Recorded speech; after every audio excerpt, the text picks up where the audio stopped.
Welcome back to this clown's garage. In this video, I'll show you how to change front springs. This is a third gen, so it's anything between 82 and 92 Camaro / Firebird. Same thing applies to all of these. Also, this applies to almost any car with minor variations, of course. So let me go ahead and take this wheel off.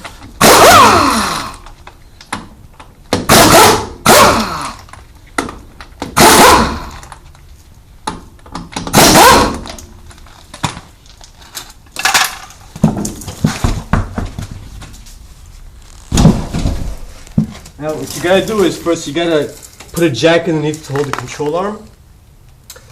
Next thing you gotta do here is on top where the strut mounts to the strut mount. This particular one has a Allen headed stud over here, so you can hold that in place like that. And some of them don't. Some of them have like a little keyway. Stock is a little keyway, so you could put a not a keyway, but it's like slotted on the sides of the stud. So you could put a wrench in there, hold that. You could put like adjustable wrench, then you undo this. So this particular one, like I said, is aftermarket, so you could use the Allen on top. Now over here, you just gotta crack this while holding the stud in place.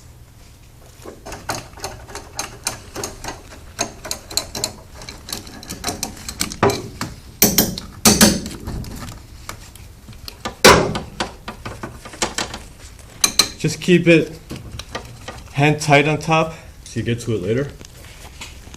How you going, Denise?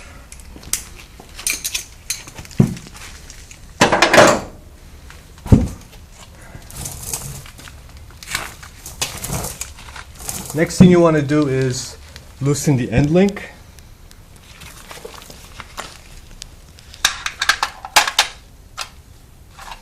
Those are 14s. So at top, you could put a open end on it.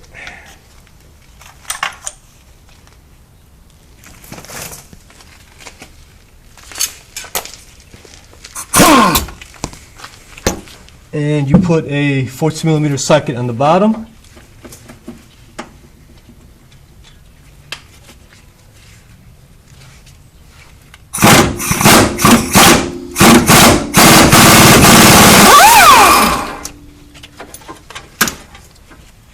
Loosen it like that.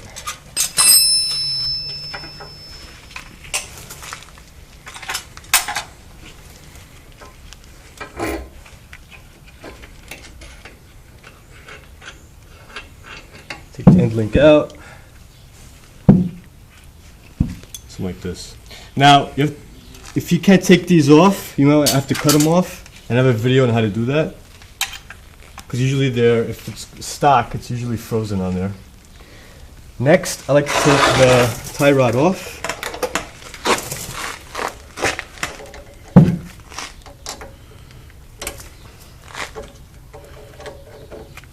You might need to go to the store and pick up some cotter pins because you might damage the one that's already on there. Use the dikes, just pull it out. I like dikes, but they don't like me.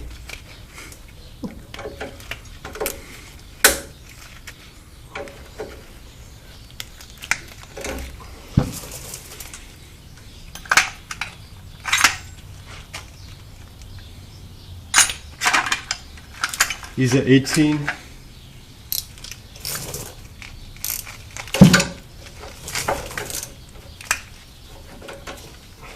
Now, don't leave this out all the way. Don't thread this out all the way. Just leave it up to there to cover the threads. Then you whack it here with a hammer. It's down. And you go ahead and unthread this.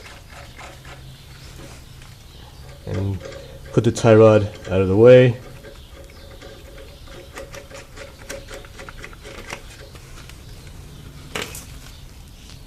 Now take the brake hose out, just a clip.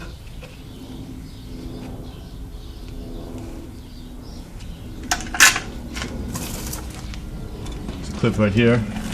So just gotta pop the clip out.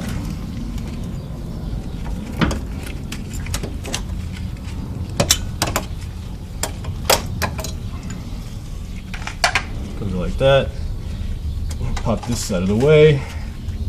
Next thing is take the sliders off. The brake caliper. These are 3/8 Allens.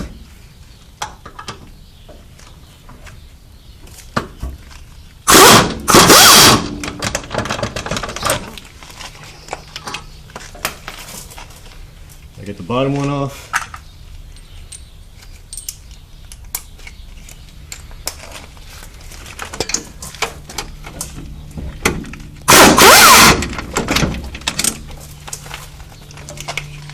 Nut off on top over here.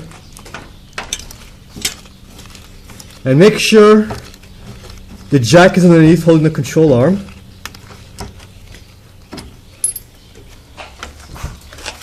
Position the jack like this, holding the control arm underneath, because you don't want the spring, it's under tension, a lot of tension, so you don't want this to pop out once you drop the shock. Also, I am not held liable if anybody kills themselves doing this job, so proceed with caution after this. The next thing I would do is, before I take that out, is just slide the caliper over to the side. The clown is a trained professional.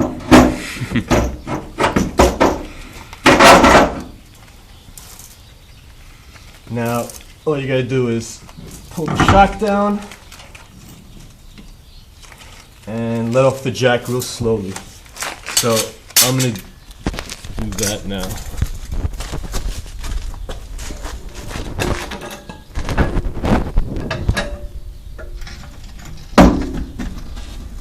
As you can see, the shock got in place. So now you can just drop this spindle down. It'd pop right out.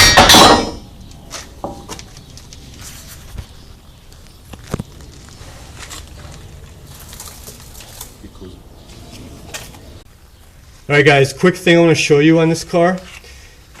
Where the spring sits, you see these two drain holes here? The last coil should cover one of them and either partially cover the second one or fully uncovered the second one. So you should see it partially covered or fully uncovered the second one. But definitely should cover one of them. As you can see here, this is a little bump here. So the coil is made to sit right here, the edge of it. And let me show you on the spring that we took out last time. There's one thing to note. If you take it out and you don't know which is top or bottom, you can tell by this sticker over here. This should be on the bottom always. And this is stock. And as you can see, the top is a little flatter, and the bottom one has the actual spring that would sit in that little pocket. One more thing I want to mention, the isolator on top, insulator, isolator, whatever you want to call it. You could tape this on over here around one coil, or you could put a hose, like a heater hose on top of it, and tape that in place. So the car won't be creaking as you're driving. Alright, so the reason why we're cutting these springs is because the parts were wrong, they sent us the wrong part. We put V8 springs on a V6 car, and the car is sitting really high. So instead of spending tremendous amount of money, which are way more expensive than V8 springs, the V6 springs were very expensive, we're just cutting half a coil off, which is this much. Now, I wouldn't recommend doing this, but because it's going to affect the spring rates on the springs. So it's not really a good idea, but my customer actually wants to do this, and he's okay with it. This is a stock one, stock height. This is the lowering 1-inch spring, lowers it 1 inch, and this is the one that we cut. We cut off half a coil, as you can see here. Actually like this. Now we're going to do the same thing here. We're going to cut the same amount of coil off, and let me do that with a marker. You want to cut the same amount because your car won't be sitting right if you're not cutting the same amount. So I would recommend going 1/4 inch increments, but this car is sitting really, really high, so we're going half coil on this one. So this is nice and aligned. I'm gonna make a line here with the marker. So it's around here. Now you could be off by a 1/16 of an inch or whatever, it doesn't really matter. So let me go ahead and cut that now. Make sure you wear your eye protection. Eye protection number one, gloves also. Over here, I have a wet towel because you don't want this to get really hot or it's gonna mess up the spring. And I'm gonna go ahead and cut this now with my cutoff wheel.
Alright, now I'm using water on this because you don't want to heat this up too much.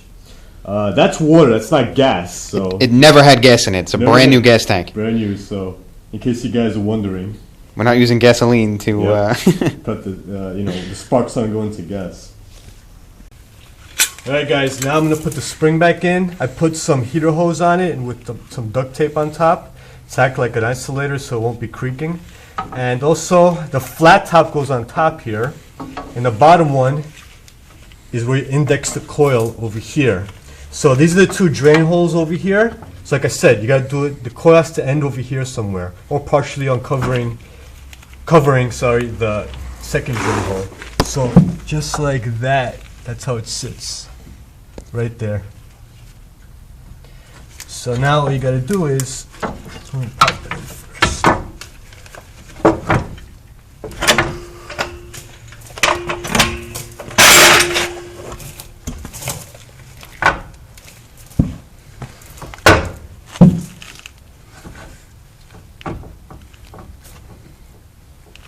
Alright, so it's positioned and as it moves up, I'm going to make sure one of the holes is uncovered, the hole.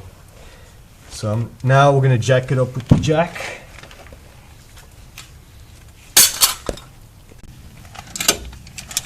Alright guys, now this is what I did here. I put the jack under the control arm. Well, first I pulled the shock up with the spindle on the control arm, just enough so I could slip the jack underneath. Now don't put it on the ball joint because there's zerk fin there, you're gonna mess it up. And remember the bolt holes are still lined up over here. As you can see, one's still exposed at the end of the coil right there. So that's perfect. And now as you're jacking up, maneuver this into place on the strut mount so you can put the nut on top. So we're going to go ahead and do that now.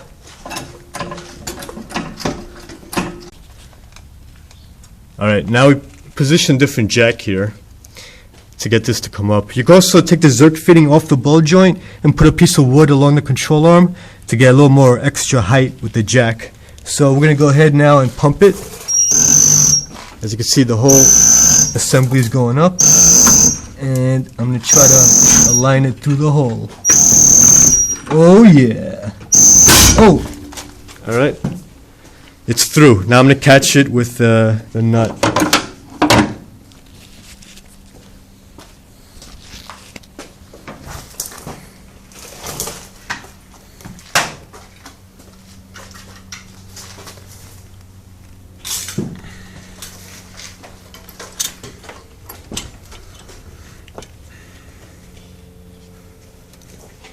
Yeah. I like to put a little bit of thread locker on this, red thread locker. You get that from your auto parts store. Suspension pieces. It's a good idea to put thread locker on all suspension pieces. There's a lock washer under there, and this is a night lock. But like I said, I put thread locker on it anyway.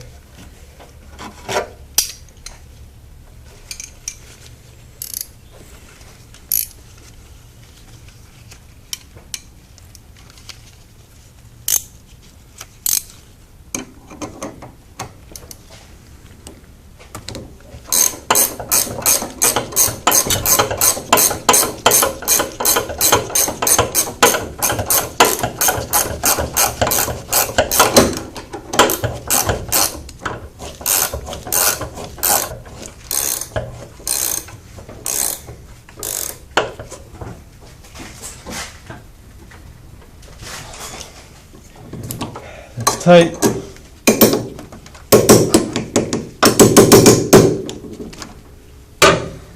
Now underneath here, you could let go of the jack, but before you go and do that,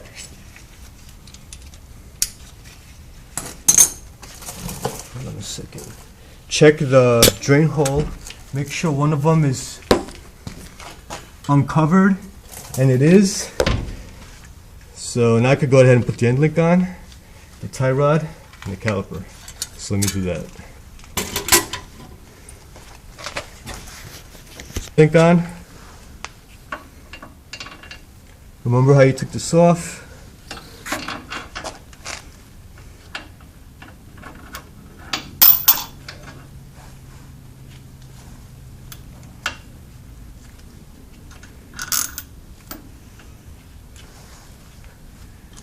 Washer, the spacer. So it's bushing underneath, it's a washer, bushing underneath, then bushing, washer, spacer, washer, bushing, then it's bushing again.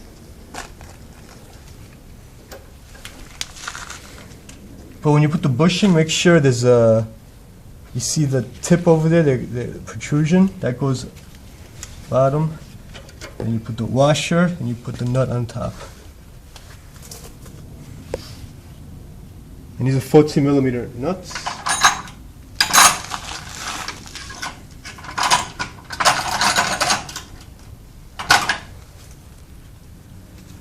You can also put some thread locker on this.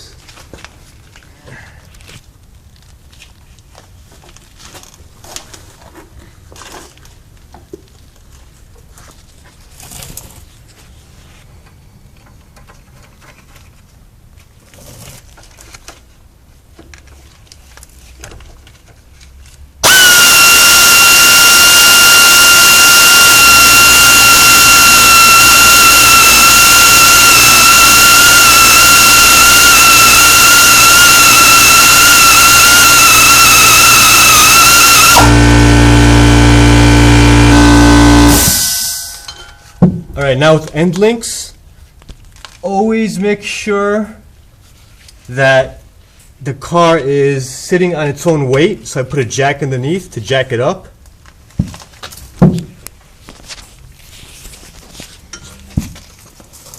Now I'm going to retighten it.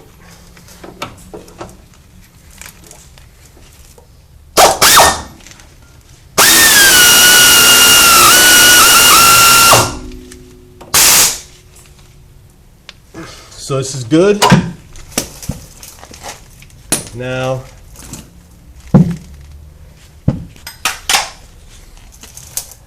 put the tie rod back in.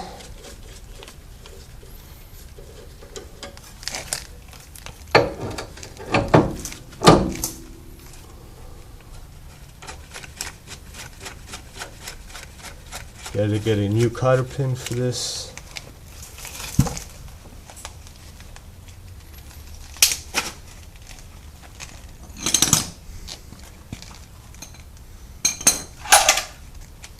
This is an 18. Now the thing with this is there's a hole in here where the cotter pin goes. Never run it backwards to get to the hole. Always tighten it to get to the hole. Because the tighter holes, I like tighter holes, but let's not talk about tighter holes. Right, so you see I need a little bit more there. So I'm not going to back it off. Never back it off.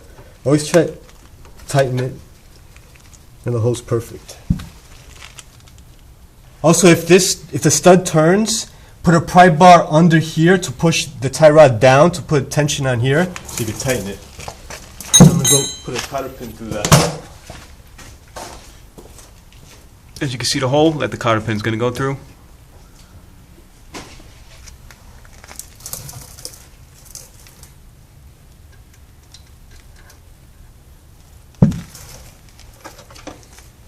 Grab the dikes.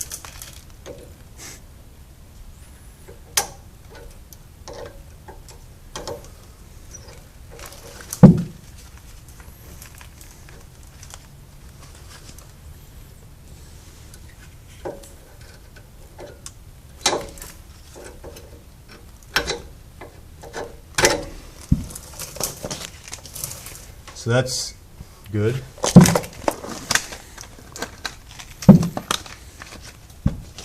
I know some of you guys are anal. There's no boot on the strut. We know this. We're going to pick one up. Don't worry about it. Right.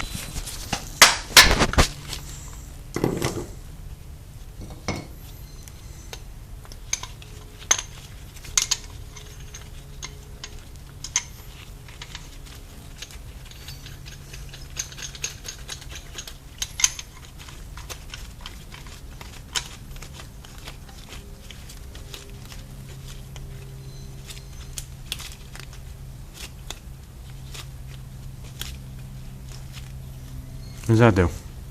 Push the piston in.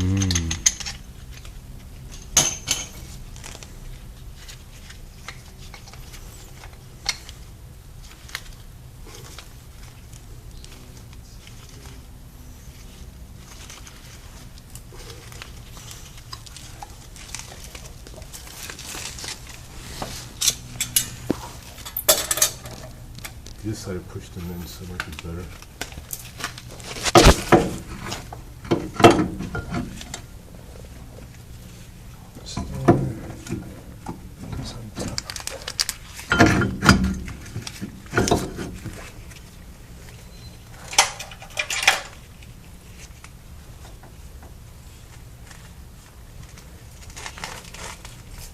Now, when you put the sliders back in, these were actually dry. I'm going to put a little bit of brake and caliper grease on it.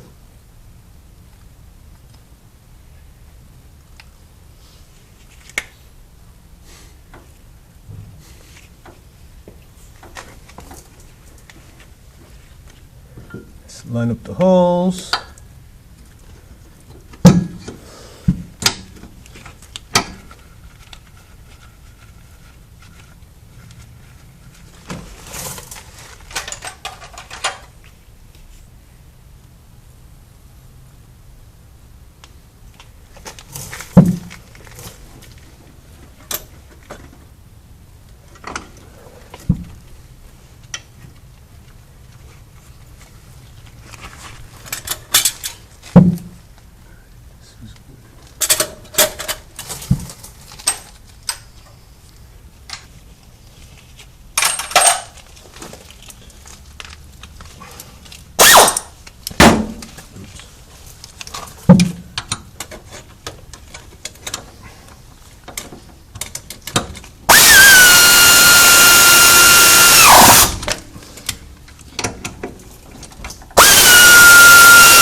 Now that the suspension is loaded, I go back up here and retighten this down a little bit.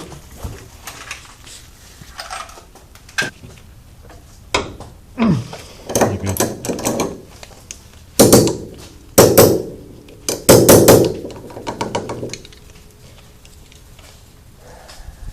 Next.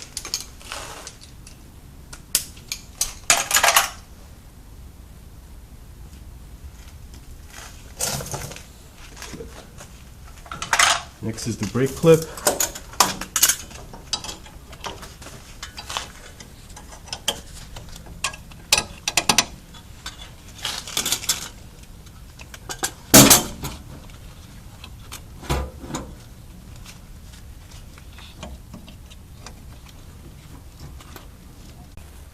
Alright, we put the clip in, the brake clip. Now go ahead and put the tire back on and load the vehicle. Alright, so now the car sits nicely raked. I don't know if you could tell, but the back is a little higher and the front is a little bit more slammed down. He's got 15s here, so too much of a gap in there. Now, like I said, what happened with this car is they sent us the wrong springs. They were for a V8. They were supposed to lower a V8 car an inch lower. But this is a 6-cylinder car, and it was sitting way high. So we ended up cutting 1 coil and 1/4 off each spring in the front. The backs are good because a V8 and a 6-cylinder are the same in the back. So the back dropped an inch by itself. And those are it right there. And a good thing to do, what we did was, you cut, say, first we did half a coil, we put it on, and the other side was on the floor already. So we put that in, we put the wheel back on, and we dropped it, and we saw where it sat. Then we didn't like it, we took the spring out, we cut it up again, put it back in, and when we got this side right, then we knew exactly what to cut on the other side. So if you guys run the same issues, you know, you're going to cut 1 coil and 1/4 off. If you have lowering springs and if you have a V6 and it's supposed to be for a V8 and it's supposed to lower a V8 an inch. I think that's everything. I don't know what else. Once again, don't really recommend cutting springs, but yes, I don't think they make V6 springs, so we had no choice. I want to reiterate. It changes the spring rate, so it's not a good idea I wouldn't recommend cutting these. However, the customer said okay, and he wanted to do it actually. I said no. Pretty much. But this is what you get. So, thanks for watching. Subscribe to my channel. It's free to subscribe. Check the box underneath. You know you want to. Also, like me and do whatever you want down there. There's plenty of this clown to go around. And if you like these cars, check out NewYork thirdgen.com. That's my car club. Ta-ta!